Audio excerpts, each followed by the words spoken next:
नमस्कार दोस्तों, क्राइम तक में आप सबका स्वागत है। मैं हूं सुप्रतिम बैनर्जी। आज की कहानी की शुरुआत करूं उससे पहले आपको एक वीडियो दिखाना चाहता हूं। इस वीडियो को देखकर शायद आप सोच में पड़ जाएं कि आखिर इस शख्स को, इस महिला को हुआ क्या है। तो सबसे पहले वीडियो देखिए। पानी प्यास तब बताऊंगा वो प्यास होवे पानी लेवे को पानी छोड़ी गरम लग रही है। छोड़ वे पानी पिया जल्दी। बंद कर ले ओ भैया पानी।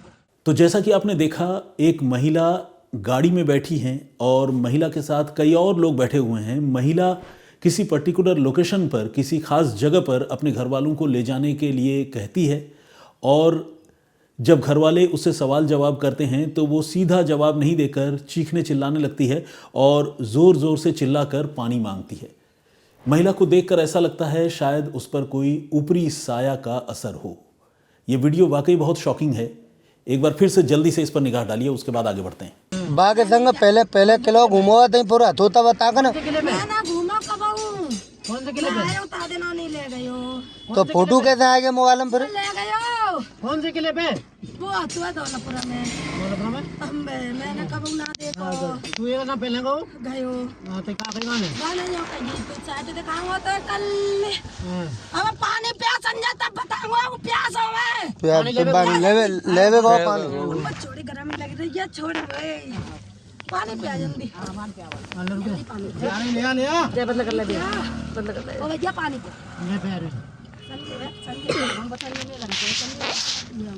असल में इस महिला का नाम है रजनी और ये महिला राजस्थान के धौलपुर की रहने वाली है। धौलपुर में सैपऊ के नाम से एक पुलिस स्टेशन है और इसी सैपऊ पुलिस स्टेशन में एक गांव पड़ता है दोनारी। रजनी का ताल्लुक इसी दोनारी गांव से है। दोनारी गांव के ही रहने वाले हैं रविकांत, जो एक टाइल्स मिस्त्री का काम करते हैं और वो खुद धौलपुर में नहीं रहता है बल्कि वो बेंगलुरु में रहकर टाइल्स लगाने का काम किया करता है। बीच बीच में वो अपने गांव लौटता है और गांव में उसका भरा पूरा परिवार है, 2 बच्चे हैं, बीवी है और भी नाते रिश्तेदार हैं। लेकिन होता ये है कि 26 दिसंबर 2025 यानी पिछले साल के आखिरी दिनों में वो बेंगलुरु से धौलपुर लौटता है। घर वाले, ऑब्वियस है, बहुत दिनों के बाद जब बेटा आता है, पति घर आता है तो घर वाले बहुत पलक पावड़े बिछाकर उसका स्वागत करते हैं और सारे लोग हालचाल पूछते हैं और उसकी पूरी खातिरदारी होती है। और अगले दिन 27 दिसंबर को यानी एक दिन बाद रविकांत बाज़ार जाने की बात कहकर अपने घर से निकलता है। परिवार में सब कुछ ठीक है, किसी बात की कोई कमी, कोई दिक्कत नहीं है, सिवाय इस बात के कि रविकांत दूर रहता है और पत्नी जो है यहाँ दोनारी गांव में रहती है, यानी बेंगलुरु से काफ़ी दूर है। पति और पत्नी के बीच में काफ़ी फासला है देखा जाए तो। इसके अलावा और कोई बहुत बड़ी कमी नहीं है, सब कुछ ठीक है। दोनों प्लान भी करते हैं कि आने वाले दिनों में या तो रविकांत यहाँ सेटल हो जाएगा धौलपुर आकर या फिर वो अपने बीवी बच्चों को लेकर जाएगा। इस एंगल पर भी पति पत्नी के बीच में बातचीत होती है। और 26 दिसंबर को जब रविकांत घर लौटता है, उसके ठीक एक दिन बाद 27 दिसंबर को वो बाज़ार जाने की बात कहकर अपने घर से निकलता है। लेकिन दिक्कत ये होती है कि रविकांत न तो बाज़ार से वापस लौटता है और न ही अपने मोबाइल से फ़ोन करके घर वालों को कोई जानकारी देता है, अपने बारे में कुछ सूचना देता है कि मैं यहाँ पर रुक गया हूँ या यहाँ चला गया हूँ। घर वाले तकरीबन दिन भर इंतज़ार करते रहते हैं और हार कर जब वो रविकांत को फ़ोन करने लगते हैं तो ये रियलाइज़ करते हैं, उन्हें ये पता चलता है कि रविकांत का फ़ोन जो है वो स्विच ऑफ हो चुका है। अब घर वालों को ये लगता है कि शायद उसके फ़ोन की बैटरी ख़त्म हो गई होगी जिसकी वजह से रविकांत कांटेक्ट नहीं कर पा रहा है। वो और इंतज़ार करने का फ़ैसला करते हैं, लेकिन घंटे पर घंटे गुजरते जाते हैं, रविकांत का कोई पता नहीं चलता। अब घर वाले और ख़ासकर जो रविकांत की पत्नी है रजनी, वो बहुत ज़्यादा परेशान हो जाती है। वो अपने परिवार में जो नाते रिश्तेदार हैं उनसे रविकांत के बारे में बात करती है, उसकी गुमशुदगी की चर्चा करती है। परिवार के सारे लोग चिंता करने लगते हैं, वो ये सोचने लगते हैं कि उन्हें जो है पुलिस के पास जाकर रिपोर्ट लिखवानी चाहिए। और इन्हीं सोच के बीच, कश्मकश के बीच 27 दिसंबर की पूरी रात निकल जाती है। लेकिन इसके बाद जब सुबह होती है और लोग रविकांत को ढूंढने की फिर से तैयारी करते हैं और ये प्लानिंग करते हैं कि वो पुलिस के पास जाएंगे, एक अजीबोगरीब घटना इस परिवार में होती है। वो अजीबोगरीब घटना है रजनी के ऊपर आया वो ऊपरी साया। ये क्या है? रजनी अचानक जोर जोर से चीखने चिल्लाने लगती है और वो ये कहती है कि उसे रात को सपना आया था और सपने में उसने ये देखा कि उसके पति रविकांत पर किसी ने हमला किया है और वो लहूलुहान होकर कहीं गिरा पड़ा है। ये बात सुनते ही घर वालों के होश उड़ गए। उन्हें समझ में नहीं आया कि वो इस जो बहू है घर की, उसके इस सपने को लेकर क्या करें। मतलब बहू को इसका दोषी ठहराएं या वाकई कोई भूत प्रेत या किसी आत्मा का साया उस पर आ गया है। गांव के लोग, घर के लोग रजनी के इन बातों से काफ़ी परेशान हो गए। अब उन्होंने रजनी से पूछना शुरू किया कि अच्छा ये बताओ कि क्या देखा तुमने सपने में, मतलब रविकांत इस वक्त कहाँ पर है, कहाँ वो मिल सकता है, कुछ बताओ। अब जैसे ही उससे सवाल जवाब होने लगा, उसका बात व्यवहार काफ़ी चेंज हो गया। जिस तरह से लोग नॉर्मल तरीके से बात करते हैं उसके बिल्कुल उलट रजनी जो है वो ज़ोर ज़ोर से चिल्लाने लगी, वो चीखने लगी, वो अपनी आंखें बड़ी करके बातें करने लगी, उसका पिच हाई हो गया और वो ज़ोर से चिल्लाकर ये बोलने लगी कि रविकांत पर हमला हुआ है, उसे किसी ने मार दिया है और वो शेरगढ़ के किले में है, हमें उसके पास जाना होगा। घर वालों ने जब ये बात सुनी तो उनके होश फाख्ता हो गए। उन्हें समझ में नहीं आया कि ये क्या बात हो गई, क्योंकि रजनी जो है वो लगातार घर में थी। बीते दिन भी घर में थी, जब रविकांत घर से निकला था उससे पहले भी घर में थी। रजनी खुद कभी बाहर नहीं निकली। इस बीच अगर रविकांत के साथ कोई अनहोनी हुई भी तो रजनी को इसकी जानकारी कैसे मिली? घर वाले इस बात को लेकर भी हैरान थे। फिर वो ये सोचने पर मजबूर हो गए कि शायद वाकई कोई आत्मा का साया, या हो सकता है कि रविकांत की आत्मा का साया ही रजनी के ऊपर आ गया हो और रजनी के हवाले से, रजनी के ज़रिए से रविकांत की आत्मा दुनिया को ये बताना चाहती हो कि उसके साथ ज़्यादती हुई है, उसका कत्ल हो गया है। घर वाले ये सब कुछ सोच रहे थे।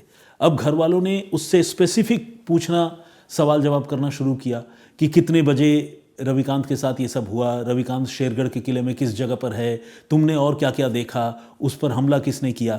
तो जितने सवाल घर वाले पूछते थे, जिन सवालों का जवाब संभव हो पाता था वो देती थी रजनी, और जिन सवालों का जवाब वो नहीं दे पाती थी वहाँ पर वो चीखने चिल्लाने लगती थी और अपने लिए, खुद के लिए पानी मांगने लगती थी। ये सब कुछ बहुत ही डरावना होता जा रहा था और घर वाले जो है उनको दोहरा सदमा लगा था। पहला सदमा तो इसी बात का कि उनको अभी ये चिंता खाए जा रही थी कि कहीं सचमुच रविकांत की हत्या तो नहीं हो गई, किसी ने रविकांत को मार तो नहीं दिया। और दूसरी चिंता या सदमा ये था कि रविकांत की पत्नी रजनी पर ये पता नहीं किस भूत का साया आ गया। घर वाले बहुत परेशान थे और इसी बीच उन्होंने तय किया कि ठीक है, जब रजनी बता रही है तो क्यों ना शेरगढ़ के किले तक चलें और वहाँ जाकर एक बार अपने बेटे को, रविकांत को ढूंढने की कोशिश करें। अब परिवार के लोग, नाते रिश्तेदार, उन्होंने एक गाड़ी बुक करवाई और गांव दोनारी से वो निकले शेरगढ़ के किले तक जाने के लिए। दोनारी से शेरगढ़ का जो किला है उसकी दूरी तकरीबन 30 किलोमीटर है, यानी काफ़ी डिस्टेंस है। कोई ऐसा नहीं कि 2-4-10 किलोमीटर के फासले वाली बात हो, 30 किलोमीटर मतलब काफ़ी दूर। तो परिवार के लोगों ने जब जाने का फैसला किया तो उन्होंने रजनी को भी कहा कि तुम भी चलो, क्योंकि तुमको सपने आ रहे हैं और तुम चूंकि देख पा रही हो चीज़ों को, तो वहाँ जाकर तुम पिन पॉइंट तरीके से बताने की कोशिश करना। रजनी जाने के लिए तैयार हो गई। वो कभी रोती, कभी चिल्लाती, कभी अजीबोगरीब हरकतें करती। उससे सवाल जवाब होता रहा, वो कुछ जवाब देती रही और कुछ समय वो चुप हो जाती और दूसरी बहकी बहकी बातें करने लगती। इन सब कश्मकश और असमंजस के माहौल में परिवार वाले गाड़ी में सवार होकर रजनी को लेकर शेरगढ़ के किले की तरफ पहुँचे और वहाँ अपने तौर पर किले के आसपास उन्होंने तलाशी की शुरुआत की। और जिस बात का डर था वहाँ वही हुआ। उन्होंने सबसे पहले कुछ खून के छींटे देखे, खून के धब्बे देखे। ये सब कुछ देखकर घर वाले और चिंता में पड़ गए और डर गए। उनको लगने लगा ये खून के छींटे कहीं वाकई रविकांत के तो नहीं हैं। लोगों के मन में डर होता है, लेकिन लोग इस तरह की बातों को आसानी से स्वीकार नहीं कर पाते। कोई भी आदमी या कोई भी नाते रिश्तेदार कैसे ये मान ले कि उसका कोई करीबी मर चुका है। तो खैर उनको चिंता होने लगी, लेकिन खून के धब्बों की जो ट्रेलिंग थी, जो निशान थे, उसको पीछा करते हुए जब घर वाले जंगल के अंदर गए तो उन्होंने जाकर जो मंजर देखा वो बहुत भयानक था। अंदर उन्होंने जाकर देखा जंगल के कि रविकांत का शव जो है वो जंगल के अंदर पड़ा हुआ है और उसका सिर, चेहरा और शरीर का जो ऊपरी भाग है उसे भारी पत्थरों से कुचल दिया गया है और पूरा फेस जो है वो बिल्कुल म्यूटिलेटेड है, डिफेस्ड कर दिया गया है, जिससे रविकांत को देखकर उसकी पहचान कर पाना भी मुमकिन नहीं था। अब लेकिन रविकांत के जो कपड़े थे, उसका जो डील डॉल था, जो हुलिया था, ये सब देखकर लोगों ने पहचान लिया। घर वाले तो खैर चेहरा बिगड़ जाने पर भी पहचान लेते हैं। फिर पत्नी भी साथ में गई थी, उसने भी ये सब कुछ देखा और वो बहुत ज़ोर ज़ोर से रोने लग गई। और घर वाले बहुत सोच में पड़ गए कि आखिर ये सब कुछ हुआ कैसे, और अगर रविकांत का किसी ने यहाँ पर कत्ल किया तो रविकांत की बीवी रजनी को इसके बारे में खबर कैसे मिली, जानकारी कैसे मिली, और वो भी घर में बैठे बैठे। तो घर वाले बहुत परेशान थे। और इसी बीच घर वालों ने एक और बहुत हैरान करने वाली चीज़ मौका वारदात पर देखी। वो चीज़ थी रविकांत की पत्नी रजनी का एक दुपट्टा। उस दुपट्टे से पहले गला कसा गया था रविकांत का, और उसके बाद उसके सिर पर पत्थर या बोल्डर फेंक कर, मार कर उसके सिर को कुचलने की कोशिश हुई थी, जिसे देखकर लगता था कि शायद कातिलों ने गला घोंटने की कोशिश की या गला घोंट दिया, उसके बाद पहचान छुपाने के लिए सिर पर पत्थरों से हमला किया। लेकिन सवाल यहाँ सबसे बड़ा ये था कि रजनी का दुपट्टा उसके पति रविकांत के पास शेरगढ़ के किले में कैसे पहुंचा। जाहिर है, जब बाजार जाने के लिए एक दिन पहले रविकांत घर से निकला था 27 तारीख को, तो अपनी पत्नी का दुपट्टा अपने साथ तो नहीं ले गया होगा। कोई मफलर होता, कोई और हेडगियर जैसी कोई और चीज़ होती, आदमी लेके चला जाता, बात समझ में आता है। लेकिन बीवी का दुपट्टा कोई लेकर घूम रहा हो, ऐसा तो नहीं होता। तो इसीलिए घर वाले सोच में पड़ गए कि आखिर रजनी का दुपट्टा वहाँ पर कैसे पहुँचा। और घर वालों को ये भी फिक्र, ये भी चिंता होने लगी कि ये सब कुछ रजनी को कैसे पता था।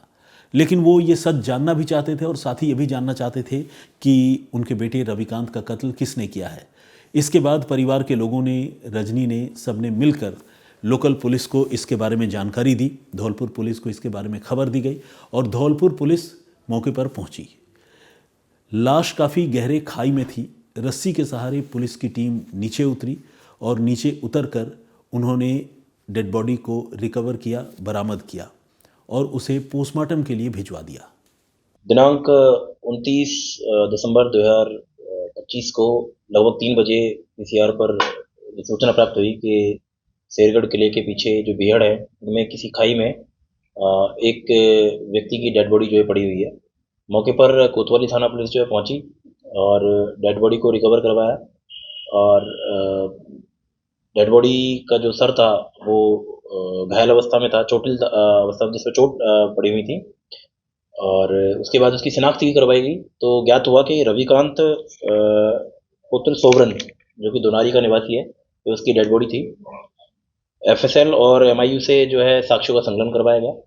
तत्पश्चात इस प्रकरण में जो है एफआईआर दर्ज करके और अनुसंधान प्रारंभ किया गया था।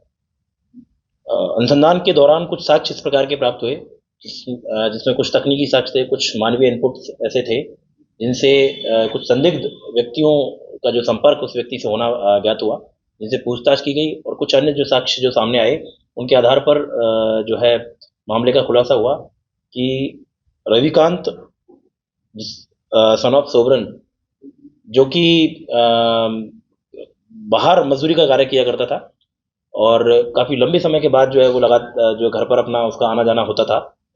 कुछ ही दिन पहले वो अपने जो गांव वापस लौटा था।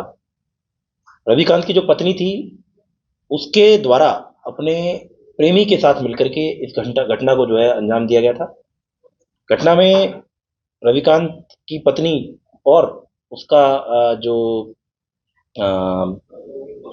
प्रेमी है, उसकी संलिप्तता जो ज्ञात हुई, उस पर उसके प्रेमी शाहरुख को जो है डिटेन किया गया। उसको पूछताछ जब घटना की बारे में जब जानकारी ली गई तो उसने घटना को कारित करना स्वीकार किया। अभी पोस्टमार्टम रिपोर्ट सामने आता, इस बीच पुलिस की छानबीन और पुलिस की जांच चलती रही। पुलिस ये पता लगाने की कोशिश कर रही थी कि आखिर रविकांत का कत्ल किसने किया और क्यों किया। इसके पीछे का मोटिव पुलिस जानना चाहती थी। और सबसे बड़ी बात यह थी कि रविकांत की किसी से कोई दुश्मनी नहीं थी। दुश्मनी होती भी कैसे, वो धौलपुर में तो रहता ही नहीं था। सैकड़ों किलोमीटर दूर कर्नाटक की राजधानी बेंगलुरु में रहता था। धौलपुर तो बीच बीच में कभी आता था, तो दुश्मनी की कोई बात थी नहीं। पुलिस वाले भी असमंजस में थे, सोच में पड़ गए थे। लेकिन पुलिस वालों को जब दो बातें पता चली, जिसमें एक रजनी के ऊपर किसी आत्मा का साया आने की बात या आत्मा का असर होने की बात, और दूसरा मौका वारदात पर रजनी का दुपट्टा पड़ा होने की बात। ये दो बातें जब पुलिस वालों को पता चली तो पुलिस वालों को लगने लगा कि हो ना हो इस मर्डर केस से कोई ना कोई लेना देना रविकांत की पत्नी रजनी का ज़रूर है।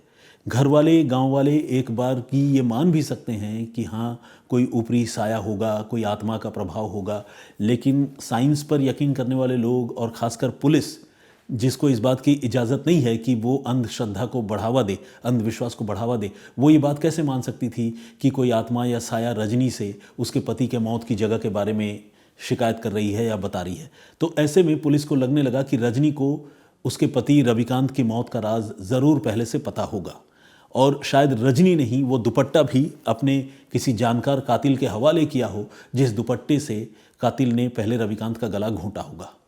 पुलिस को ये शक गहरा गया और पुलिस ने रजनी से पूछताछ करने का फैसला किया।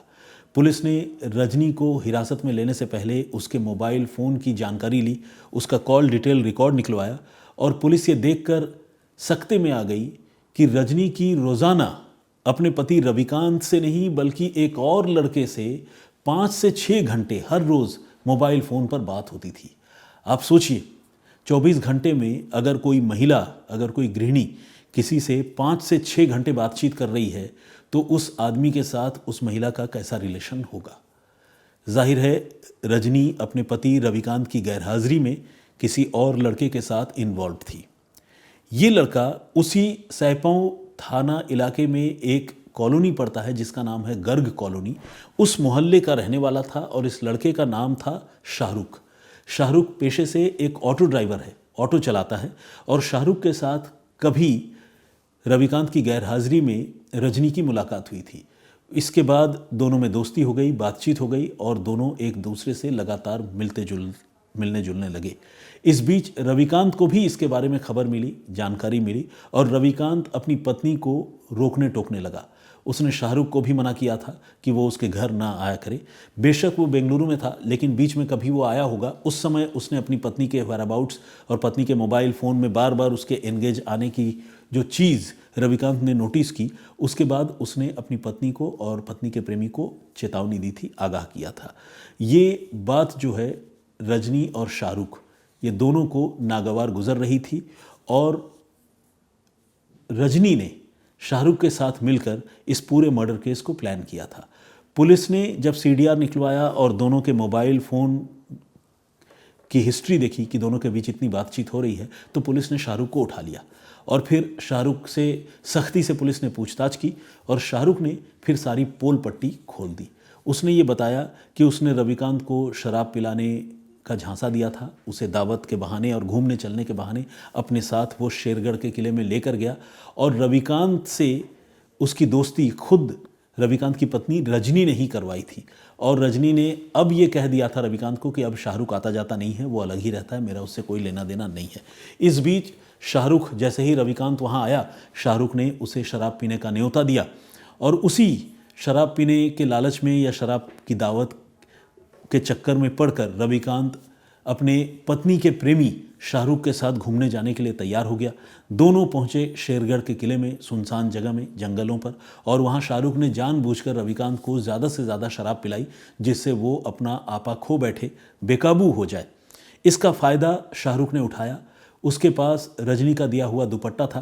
पहले उसने रविकांत का गला घोंटा और फिर गला घोंटने के बाद जब उसको लगा कि रविकांत की लाश अगर मिल गई तो लोग पहचान लेंगे, तो उसने फिर बड़े पत्थर से रविकांत का सिर बुरी तरह से कुचल दिया। उसे पूरा यकीन था कि ये राज कभी नहीं खुलेगा, लेकिन ये राज आखिरकार खुल गया। अब सबसे बड़ा सवाल ये है कि अगर रविकांत का कत्ल रजनी ने खुद अपने प्रेमी शाहरुख के साथ मिलकर करवाया, तो आखिर रजनी को भूत प्रेत वाला ये ड्रामा करने की क्या ज़रूरत थी? तो इसका जवाब ये है कि रजनी असल में ओवर स्मार्ट बिहेव करना चाहती थी। वो चाहती थी कि रविकांत की मौत का सच भी सामने आ जाए और किसी को ये पता भी न चले कि ये कत्ल किसने किया है और कोई ये जान ना पाए कि इस कत्ल के पीछे खुद वो या फिर उसका प्रेमी शामिल है। इसलिए वो आधी अधूरी कहानी बता रही थी जितना उसे उसके प्रेमी शाहरुख से पता चली थी, और वो ये सब कुछ किसी भूत प्रेत और आत्मा के हवाले से बताने का नाटक कर रही थी। अगर मेरी माने तो शायद रजनी को एक सेंस ऑफ गिल्ट भी होगा क्योंकि रविकांत जाहिर है एक बेगुनाह आदमी था। वो प्यार तो बेशक शाहरुख से करती थी, लेकिन रविकांत के साथ उसकी कोई बहुत तीखी लड़ाई या दुश्मनी जैसी बात नहीं थी। ऐसे में हो सकता है कि अपने पति का कत्ल करवाने के बाद हो सकता है कि उसका मन जो है गिल्ट से भर गया हो और वो इस गिल्ट से बाहर निकलने के लिए इस तरह का इम्पल्सिव बिहेव कर रही हो। इसको भूत प्रेत या आत्मा का साया भी कह सकते हैं, या फिर ये भी कह सकते हैं कि वो ओवर स्मार्ट बिहेव करके पुलिस को जो है चकमा देना चाहती थी। इस हरकत के पीछे कौन सी मानसिकता थी, ये तो जांच का विषय है। अगर उसकी साइकोलॉजिस्ट से या साइकेट्रिस्ट से काउंसलिंग होगी तो शायद वो पूरा सच बताए कि आखिर उसने किन हालात में भूत प्रेत का साया होने और किसी सपने में रविकांत के कत्ल और रविकांत की लाश देखने की बात कही।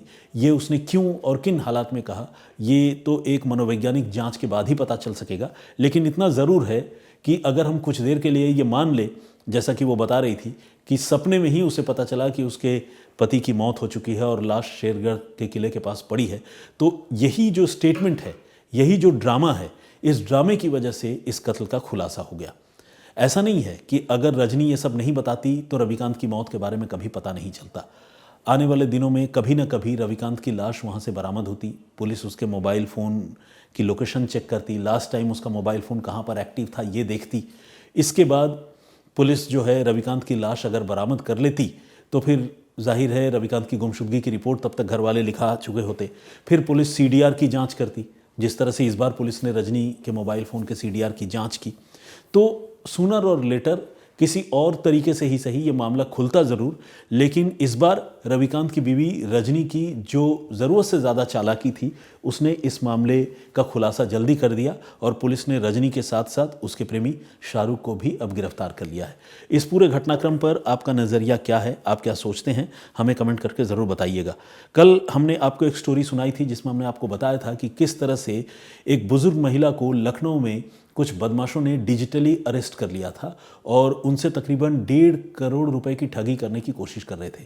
लेकिन बैंक वालों ने ये भांप लिया कि महिला डिजिटली अरेस्टेड है और उनका जो रुपया पैसा है, FD जो है, उसे तोड़वाने से बैंक वालों ने मना कर दिया। महिला की काउंसलिंग की गई, पुलिस को जानकारी दी गई और ये मामला जो ठगी का, संभावित ठगी का मामला, वो होने से पहले ही टल गया। उस घटनाक्रम पर आप बहुत सारे लोगों ने कमेंट किया है। आइए कुछ लोगों के कमेंट पढ़ते हैं। प्रदीप भामदू जी का कमेंट है, इन्होंने नए साल की शुभकामनाएं दी है। रेखा RK अखंड भारत के नाम से एक ID है, इन्होंने जय श्री राम कहा है। मेरी ओर से भी आपको जय श्री राम मित्र। शशि बाला ने कमेंट किया है और इनका ये कहना है कि स्टोरी जो प्रीवियस मैंने आप लोगों को सुनाई वो महज 15 मिनट की थी, लेकिन मैंने 30 मिनट लगा दिया। इन्होंने हिसाब किताब लगाकर बताया है। अच्छा, बहुत धन्यवाद आपका। इसके अलावा